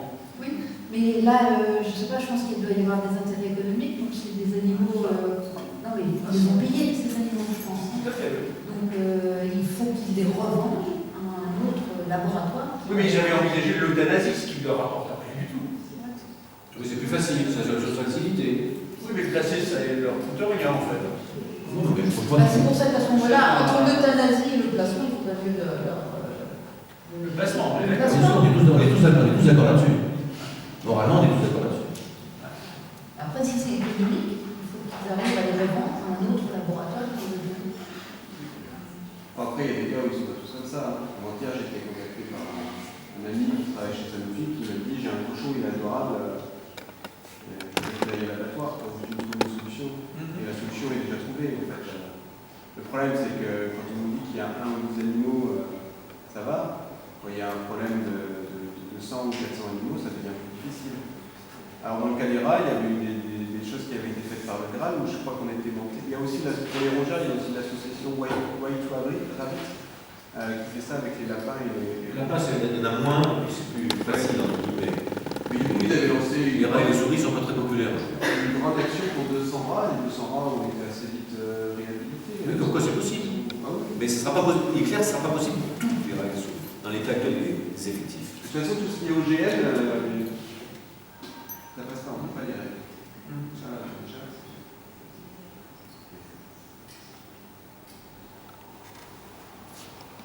Et pour les 400 autres animaux, il y a aussi consensus insauvable. Ah non, mais ils vont partir à l'abattoir avec moi. Juridiquement, on ne peut pas faire grand-chose. On peut imaginer effectivement que. Non, mais c'est pas totalement inimaginable de penser que dans un certain futur, les animaux qui ont rendu un service à la science pourraient être adoptés. Ça se fait par exemple pour des chevaux, dans des cas particuliers, ça se fait. Mais c'est pas très populaire actuellement. Mais c'est des choses qu'on pourrait essayer de développer, bien sûr. Non pas de dire qu'il faut sauver tous les animaux de boucherie, parce que là, c'est plutôt le problème. Mais qu'on pourrait imaginer très bien que les animaux qui ont servi la science ou la médecine pourraient avoir une retraite plus paisible. C'est pas impensable du tout. Mais bon, là aussi, il faudrait que la loi évolue. Ça me fit le cas aussi, encore avec les chevaux. Il y a le cas pour les chevaux, ça se fait beaucoup. Des chevaux qui servent à produire des anticorps, donc du coup, il envoie des antigènes, ça produit des anticorps. C'est des chevaux qui évoluent dans des conditions, c'est pas captif, parce que si on a des grands parcs, c'est assez joli. Et Et ce que faisait Sanofi, c'est que quand l'animal avait 4-5 ans, il le réhabilitait auprès de particuliers en faisant signer un contrat. Le problème, c'est que les particuliers, il y en a quelques peu scrupuleux qui les ont mis à l'abattoir. Du coup, on s'est retrouvé avec le scandale des lasagnes, où il y avait des chevaux de Sanofi sans que ce soit la clause de Sanofi. Donc Sanofi a décidé que ce cas-là est passé par le GRAL, qui est une association de réhabilitation animale, afin que ça soit fait dans des conditions qui soient beaucoup plus suivies, tracées et contrôlées. Mais il y a aussi plein de cas de réhabilitation comme ça pour des chevaux, par exemple, pour éviter qu'ils partent. Pour en revenir aux chevaux, il y a quand même beaucoup de gens qui, une fois que le cheval n'est plus rentable parce qu'on ne peut plus le monter ou on ne peut plus le faire des courses, beaucoup de chevaux qui sont euthanasiés, je dirais, alors qu'ils vont bien. Oui, mais ça, c'est un peu justement entre le milieu de course et le milieu de fric, entre guillemets, et premier là-dedans. Mais ça vaut pas, en général, les gens qui adoptent les chevaux réhabilités, c'est des chevaux, enfin, c'est des gens qui ont les chevaux pour le loisir et pour le plaisir d'être en contact avec les chevaux. Donc ils ne sont pas du tout dans la même outil. Je suis d'accord, mais il y a quand même en ce moment, heureusement, il y a quand même des problèmes avec les chevaux vieillissants où les gens n'ont plus les moyens de les nourrir, à être dans un pré, entre guillemets, et à attendre que la mort arrive. Et donc on se retrouve avec des animaux qui sont affamés ou des choses comme ça. Et c'est tout le problème de se poser la question avant de prendre un animal. Ça pose le même problème que pour les gens qui prennent des chiens, des chats. Après, c'est à moindre mesure parce qu'on sait que les chevaux ça coûte beaucoup plus cher, peut-être. Enfin, voilà, l'entretien ça coûte plus cher avec un vétérinaire et tout ça, qu'un petit chien, Ça, c'est une question en amont qui se pose. Et dans le cas du Graal, les chevaux ne partent pas dans la nature, il y a une visite de pré-adoption et après il y a des visites de suivi, je crois tous les 6 mois pour chaque cheval placé. Donc c'est très suffisant.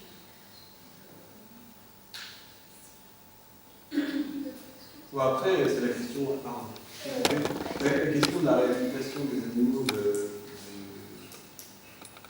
ferme, peu importe l'endroit, que ce soit dans la recherche, dans le sport ou quoi que ce soit.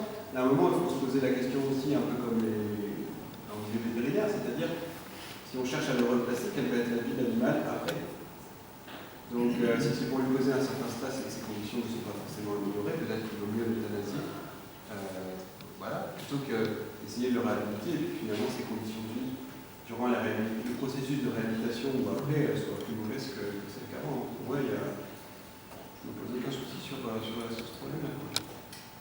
Ça s'est posé avec le cas de primates de laboratoire, mais ça, je l'ai déjà dit. Et ça, c'est le Graal qui l'a fait parce qu'au début, ils pensaient qu'on pouvait réhabiliter n'importe quel animal et on était forcément contre.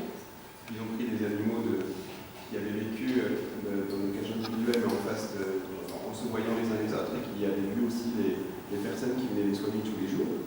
Et du coup, ces animaux avaient été réhabilités dans des zones et dans des cages qui étaient aussi grandes que ce qu'ils avaient vu auparavant, mais du coup, ils ne voyaient plus personne, moins de monde. Et finalement, il y a eu un stress incroyable et les animaux sont tous morts. Parce que du coup, les 7 sur 7 ou 7 sur 8, je crois, d'arrêt aigu, de fièvre, enfin des conditions qui sont déplorables. Donc ça aussi, il faut aussi voir le coût que ça peut coûter à l'animal de se faire réhabiliter. Donc oui, une chienne de 11 ans, de 12 ans, Ça fait mal au cœur, mais parfois il faut se poser aussi la question.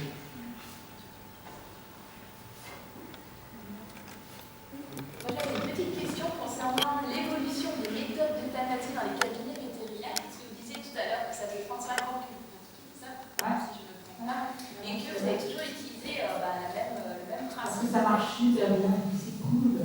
Ça je comprends, c'est très bien. Mais moi je reste un peu sceptique parce que autant dans les années 80, ok, mais dans les années 70, je trouve que les vétérinaires utilisaient cette méthode-là, même dans les années 50, pour euthanasie. C'est une vieille molécule. C'est l'exemple que j'ai cité. Moi, j'étais très choqué quand j'étais jeune d'un chat qui était. Mais là, je pense que c'était avec du T61. Oui, et T61, le vétérinaire avait devant nous des jeunes de 20 ans, une intracardiaque. Le chat s'est débattu et il est mort très vite. C'était probablement très rapide comme mort, mais ça m'avait beaucoup choqué. Oui, c'est choquant. Voilà. Donc, choqué peut-être à tort, hein, mais bon, ça m'est resté sur l'estomac quand j'ai Le rôle du vétérinaire aussi, c'est de préparer les gens, parce que qui c'est qui est préparé à la mort d'un animal? Personne. Donc il faut expliquer comment ça se passe, et on va mettre un cathéter, et on va va injecter dans la veine et il aura pas mal, juste la piqûre, comme vous quand vous avez une prise de sang au laboratoire, et le produit ne brûle pas, il ne pique pas, c'est une anesthésie. Si je ne mets pas la dose complète, votre animal il va se réveiller dans 2 heures. Donc on explique bien tout. À partir du moment où on explique bien tout, je crois que les gens après ils n'ont pas de problème.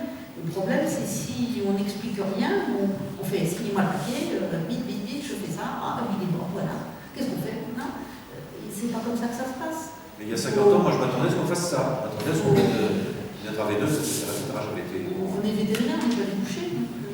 Oui, mais je me posais la question étant donné que la science chimique est quand même vachement évoluée ces dernières années, et même déjà l'image qu'on a de l'animal en soi, parce que je pense qu'il y a 40-50 ans, l'animal n'avait pas la même place. Et puis nous, on a dû aller faire vieillir beaucoup plus. Oui, Je me rappelle quand on a commencé, un chat, ça vivait jusqu'à 7 ans, parce qu'entre des accidents, des empoisonnements, parce qu'il y avait plein de morora à l'époque, et toutes les maladies contagieuses qu'il y avait, parce qu'il n'y avait pas encore les vaccins qui existaient, maintenant j'arrive à avoir des chats de 25 ans.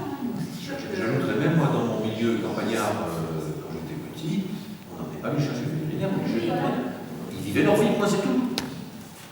Et justement, je voulais aussi savoir, je vous demandais, est-ce que vous avez vraiment eu, est-ce que vous ressentez une différence à votre début, quand vous avez ouvert votre cabinet, et maintenant le nombre d'euthanasies que vous faites par an, peut-être qu'à l'époque, moi j'ai le sentiment qu'à l'époque vous en faisiez moins justement parce que les gens me voient, ils comprennent comme ils voudra, ou ils comprennent tout seul, ou Au début, je faisais plus de chirurgie de guerre, donc je faisais plus de chiens ou de chats qui ont été accidentés, blessés, empalés et tout, parce que les gens ne faisaient pas attention et tout. Maintenant, les gens font beaucoup plus attention à leurs animaux, donc j'ai beaucoup moins de chirurgie de guerre comme ça. J'ai des abcès sur les chats, j'ai un chien qui reste accroché à un barbelé, mais c'est une petite suture, ou alors un chien qui se fait blesser en chasse. À la chasse, là, ça me donne des dégâts plus importants. Mais avant, les gens ne faisaient pas attention, ils laissaient leur chien. Oh, mais il avait des fers sur le tour, il est revenu comme ça, il a une patte cassée, puis l'autre qui est déchiré, puis on se retrouvait avec des chirurgies qui duraient des heures, parce qu'il fallait aller par là. Non, ça a beaucoup changé, mais c'est bien. Oui, c'est bien. On arrive à faire de la belle médecine, et puis si on explique bien, les gens suivent. Hein. D'autres questions?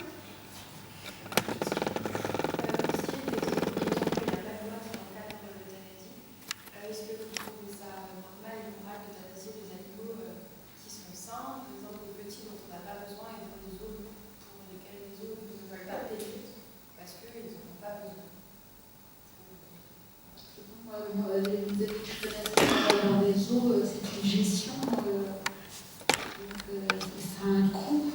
Je ne peux pas prendre de décision à leur place, je ne sais pas comment ils font le dispatching et tout. Et un zoo, ça vit de subventions et tout, donc je pense qu'on doit être limité financièrement. Bien sûr, on sait très bien que ça arrive et on laisse ça continuer. Oui, c'est une bouche qui la nourrir pour les zoos. Donc, il y en a quand même entre 3 000 et 5 000 chaque année qui sont euthanasiés dans les zoos, qui sont sains, qui sont jeunes. C'est une pratique qui peut évoluer, qui est connue. Dans les campagnes, les chats et chiens aussi sont très largement mis à mort par la régulation, par les propriétaires. Ça ne touche pas que les eaux, c'est tout. La question de la gestion des eaux, elle peut se poser dans le sens où après, c'est une éthique qui se vaut, elle vaut ce qu'elle vaut. Je ne suis pas forcément pour, mais il y en a qui disent que faire une contraception à un animal, ça fait que du coup, forcément, il ne connaît pas les plaisirs de la reproduction. Donc, le fait de vivre la reproduction, donc il n'a pas son répertoire comportemental qui est rempli, donc il n'est pas en bien-être. En même temps, à la fin, s'il ne s'est pas chassé, il n'est pas en bien-être, c'est pas pour ça que pour autant qu'on va mettre un léopard dans sa couche tous les matins. Ça vaut ce que ça vaut. Après, il y a des individus surnuméraires dans ça dépend des eaux, Cédric, parce qu'au Jardin des Blancs, par exemple, ils font des ovaries, pas des ovaries, ligatures sous ces deux. Non, mais je dis pas que c'est partout. Hein. Non. Ça se fait bien, et c'est fait comme chez l'homme, il y a 3 petits trous. Mais justement, c'est laissé à la décision. Donc c'est tout à fait plausible. C'est laissé à la décision du mec de la ménagerie, le directeur, il était là pour la formation au animal, il disait il y a une mentalité qui est complètement différente entre le nord, donc tout ce qui est au-dessus de la France, et le sud. C'est surtout le Danemark, un des pays scandinaves, et notamment le Danemark. Qui sont plus pour l'euthanasie, alors que dans le sud, on va plus être pour la contraception. Mais moi la critique que je fais, que je continue à faire sur ce girafon, c'est pas le fait qu'ils aient euthanasié, c'est le fait qu'ils aient fait la majorité d'entre elles l'année précédente sur le fait d'avoir fait de la pub parce qu'ils avaient eu un bébé girafon. Ça me gêne particulièrement. Le côté immoral, je le trouve à ce niveau, plus que le côté, bon, on va l'euthanasier. Après, la question de la dépouille, c'est une question éthique et morale à part entière. Qu'est-ce qu'on fait de la dépouille? Est-ce qu'on la donne au lion? Est-ce qu'on la dissèque? Est-ce que ça nous semble éthique ou moral? Ça, c'est une autre question après, je pense. Oui. Donc, la grande question qui se pose, c'est la place du respect de la vie. Quelle est sa place par rapport à l'économie, tout ce que nous venons d'évoquer. Mais moi, ce que je voulais évoquer avec vous, madame, c'est le rôle, l'éthique qui est vraiment mise à mal des vétérinaires dans les abattoirs. J'entends bien votre éthique telle que vous la mettez en pratique dans le but d'épargner et d'éviter la souffrance des vétérinaires. Et c'est vrai que l'abattoir est un lieu de grande souffrance, donc je pense que pour les vétérinaires d'abattoir, ça va être une attitude, un rôle, une présence très paradoxale et sans doute assez douloureuse. Alors, il y a le problème de l'abattage sans étourdissement. Il faudra bien qu'un jour on aborde avec sérénité et respect le problème éthique et sensible que cela pose, mais il y a encore autre chose.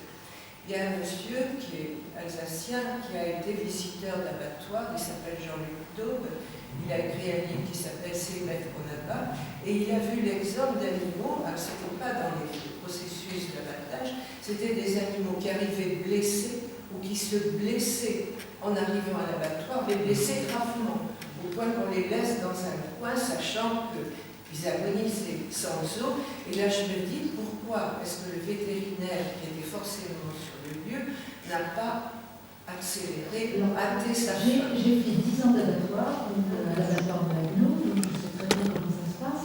Quand on a un animal qui arrive blessé dans une bétaillère, il passe tout de suite sur la chaîne.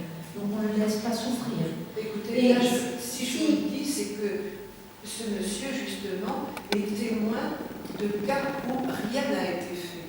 Alors, bravo, tant mieux qu'il vienne, il a tout de suite à la chaîne. Il y a des abattoirs qui, c'est comme partout pareil, il y a des abattoirs qui fonctionnent bien.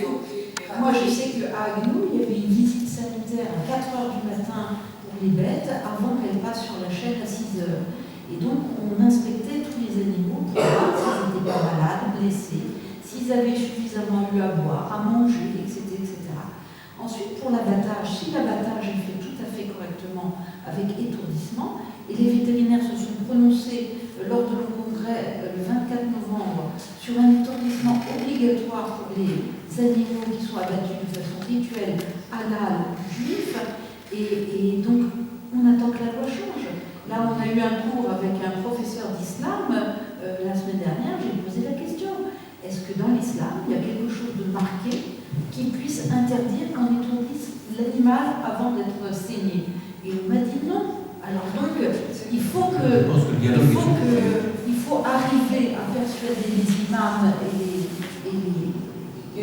et les rabbins qu'il faut à tout prix étourdir l'animal avant de... Mais les vétérinaires, ça fait longtemps qu'on demande ça. Mais je pense qu'avec tous les religieux modérés, on pourra dialoguer très facilement. Le problème, c'est qu'il y a quelques extrémistes qui ne veulent pas dialoguer. Ensuite, il y avait le deuxième loi qui avait en France donné davantage de respect à la souffrance de l'animal, donné davantage de droit à l'animal à ne pas souffrir. Est-ce que cette dérogation pour les traditions religieuses ou autres est valable? Pour l'instant, elle est légalement valable. Il faut changer la loi. Il faut changer la loi. Éthiquement valable. Mais non. Non, éthiquement non. Et les vétérinaires se sont prononcés contre ça. Mais il faut changer la loi. Par contre, je vois qu'on. C'est très bien, il y a un débat, mais c'est pas vraiment le sujet d'aujourd'hui, les conditions d'abattage dans la production de viande. Là, on se concentre plus sur l'euthanasie dans une optique vétérinaire ou de recherche. L'abattage, c'était plus le sujet de... En tout cas, le sujet est beaucoup plus vaste que ce qu'on a débattu aujourd'hui. Oui. C'est juste pour recentrer le débat sur ce qui nous concerne. Si le travail est fait correctement, il n'y a pas de problème. Non, c'est juste ça. Oui, non, Parce que des vétérinaires en abattoir, il y en a. On n'est pas assez nombreux, mais il y en a. Maintenant qu'il y a des abus, bien sûr, regardez l'abattoir qui a été fermé il y a quelques temps, parce qu'une association a présenté des images, il y a des abus. Oui, mais les images, elles n'étaient pas de cette période-là, elles dataient de 6 mois. Il y a des abus partout. Et entre-temps, il y a eu une inspection vétérinaire de fait.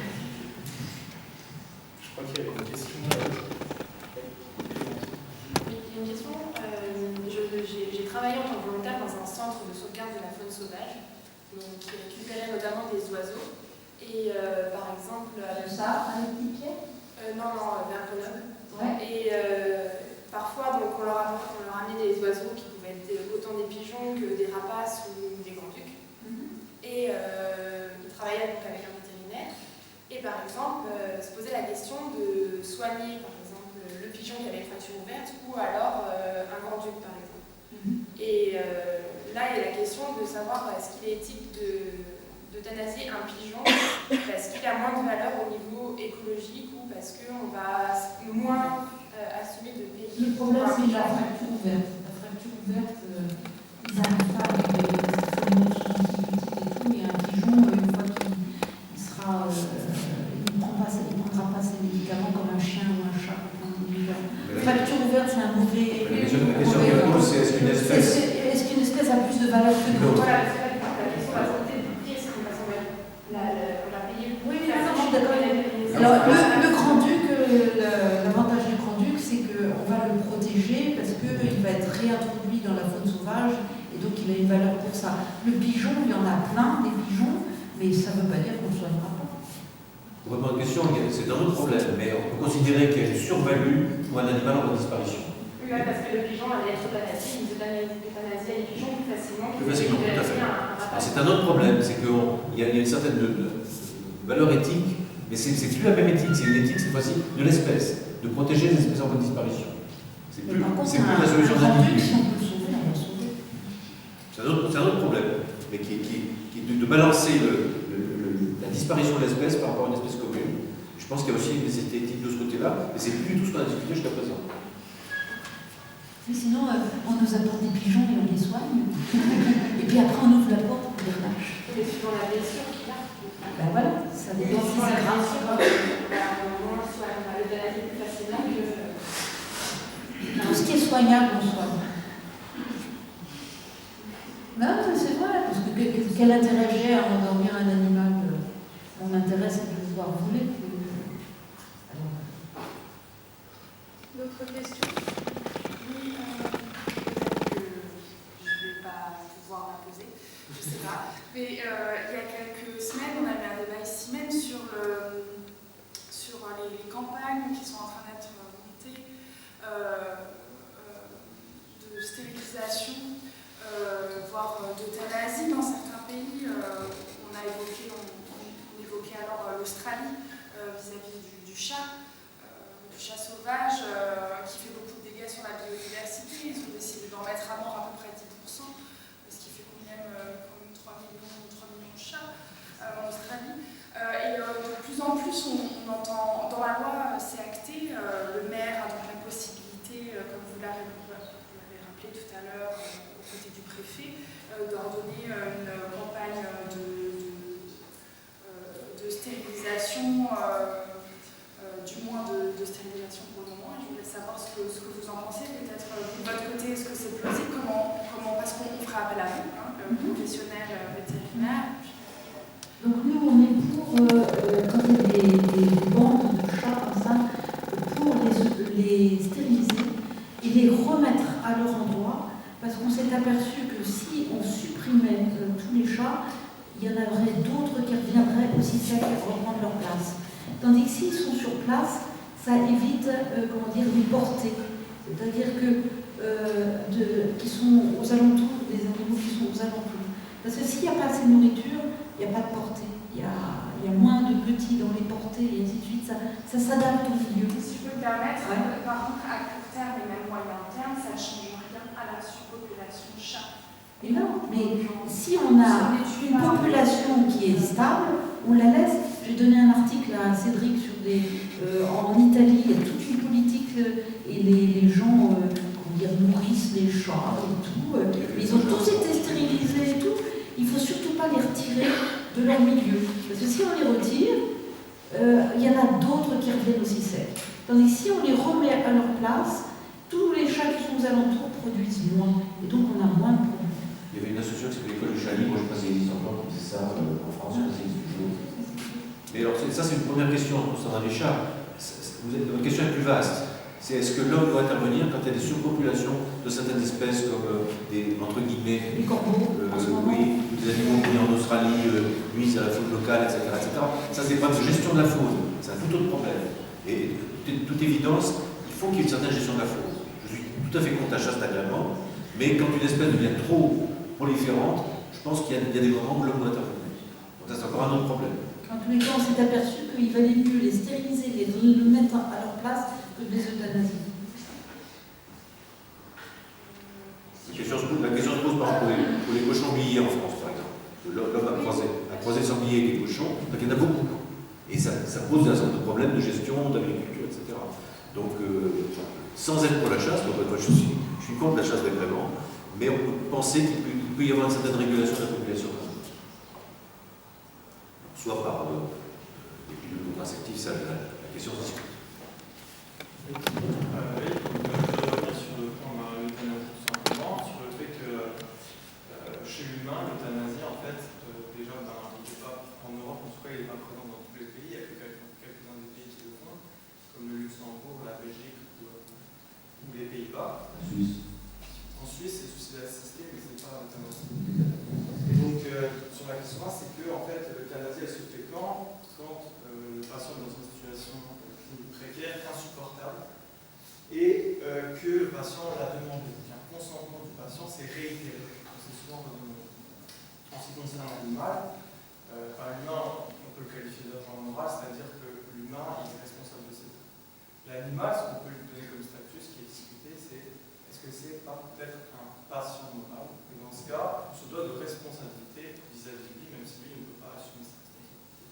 Dans ce cas-là, est-ce que la question morale qu'on doit se poser vis-à-vis de l'animal dans l'euthanasie, ce ne serait pas uniquement une fois qu'il souffre trop, une fois que c'est insupportable, là on arrête, mais dans tous les autres cas, il n'y aurait pas vraiment de raison d'arrêter, puisque ce serait la sensibilité, le fait qu'on a une responsabilité vis-à-vis de lui, lui ne peut pas exprimer ses choix, ce serait plutôt dans la souffrance, dans la douleur insoutenable de ne pas arrêter sa vie, pas dans tous les autres cas. Comme ça fait Oui, mais je t'ai dit, tu vois, si tu as un animal qui est paralysé, par exemple, tu fais comment? Et que tu habites au premier étage et tu portes 4 fois, 5 fois par an. Ouais. Si on prend comme un patient moral, et patient moral dans la société humaine, des personnes qui... Et là, tu vois, les gens demandent l'euthanasie de leur chien parce que c'est invivable. Un chien qui fait pipi partout, un allemand qui fait pipi partout. Peut-être que mettre dans un coefficient de picoulé, mais pas forcément l'euthanasie. Est-ce que c'est une solution juste parce que c'est tout simple? Pour moi, tu vois, en tant que veto, c'est est-ce qu'un chien est un chien quand il est paralysé? C'est la question de l'éthique animale, on va se poser quel est le statut d'animal? Quel est le problème de... Là, il y a une double considération entre l'animal domestique et l'animal de recherche, par exemple, c'est que l'animal de recherche, on ne va pas continuer à le garder, il y a des points limites à partir du moment où cet animal dépasse les points limites, quel que soit le protocole qu'on a investi dedans, c'est-à-dire même du chef, on doit le mettre à mort. Ça touche les rats et les souris, pour les chiens et les chats, ça pose des souris. Ah, ouais, c'est en même temps, j'ai des oui, coups sur les chiens, c'est vrai que j'ai eu pour la fin. Et par contre, pour l'animal domestique, ça reste un bien, et c'est vrai que, nous, ma question, pourquoi on n'a pas une grille de points limites pour les animaux domestiques qui disent que, quelle que soit l'avis du propriétaire, le vétérinaire ne peut pas prendre une décision qui soit pour... Je pense qu'il y a la liberté des gens, je ne peux pas agir sans ça. Il faudrait travailler sur la conception de l'animal, parce que si on donne les animaux aux personnes qui sont des propriétaires, c'est eux qui ont la responsabilité morale des animaux, donc ils peuvent en faire exactement ce qu'ils veulent. Et moi j'essaie de t'assurer, mais je peux pas... L'animal, c'est un bien. Traité comme un bien.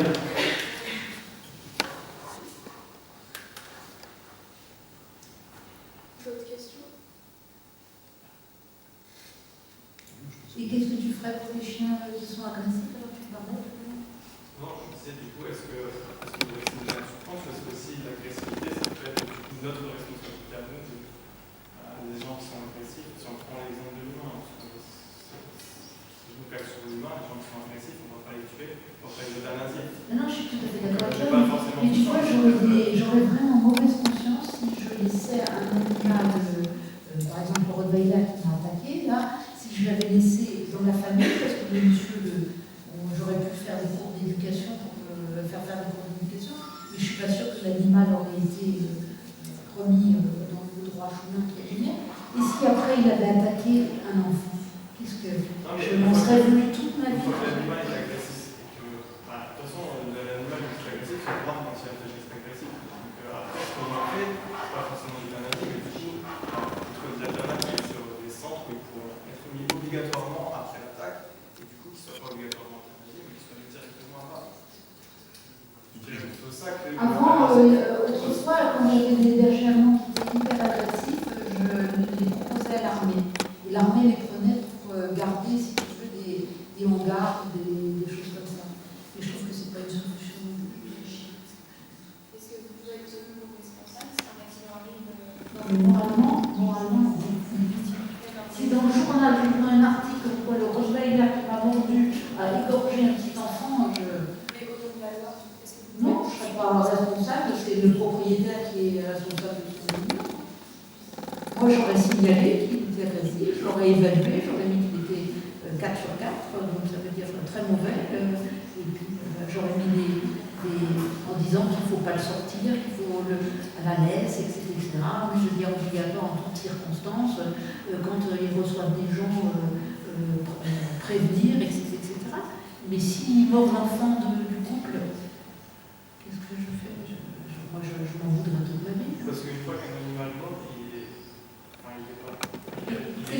C'est pas le fait d'avoir mordu, c'est ce que j'ai dit tout à l'heure à la dame. Parce que tu peux mordre parce que on lui a tiré la queue, on lui a tiré les oreilles, on lui est tombé dessus. Là, c'est une réaction physiologique. Toi, c'est pareil, si tu marches sur le pied, tu peux lui faire une claque parce qu'il est mal. Non, mais c'est naturel. Mais si là, il y a eu agressivité gratuite, sans menace, c'est-à-dire j'ai fait aucun geste, je me suis juste tenue devant et qui m'a sauté dessus sans prévenir ni rien, c'est qu'il y a un problème au niveau comportemental.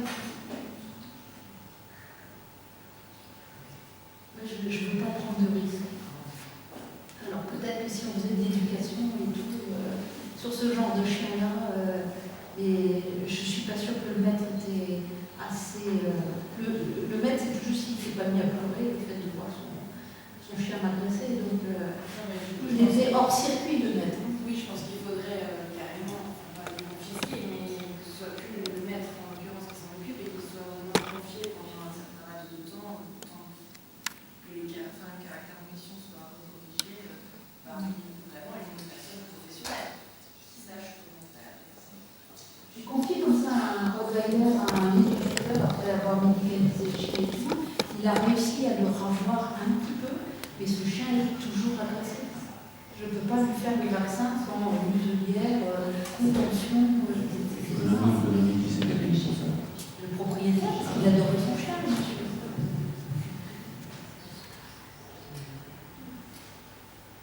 Plus de questions?